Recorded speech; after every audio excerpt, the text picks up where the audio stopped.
Magandang hapon mga kabudok.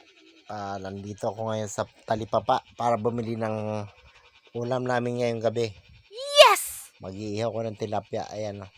Mura dito sa amin ang tilapia. Hindi ka mo kasi sa ibang lugar na medyo malang tilapia. Dito sa amin, Batangas, 135 lang ang kilo. Kaya, yan eh, ang pinakamurang isda sa ngayon. Saka yung talagang Batangas, yung itim.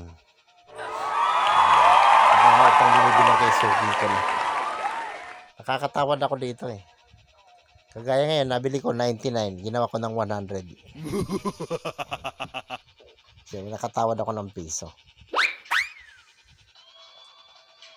Saka libre linis na. Yan na. Nakabili na ako guys. Pauwi na kami. At para mag-ihaw na. Ayun na guys. Nag-ihaw na kami. Yan.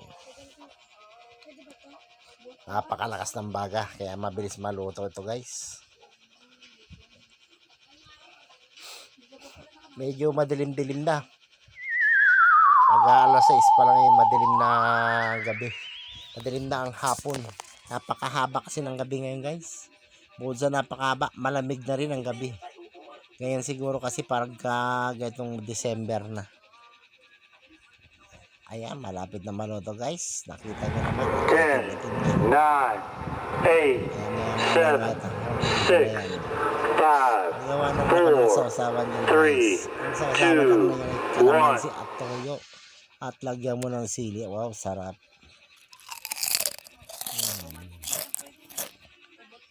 Matatapos na ako guys. Maya lang hanguin ko na yan. Ay yan na guys.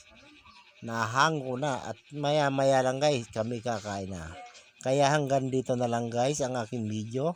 Maraming salamat po. Sana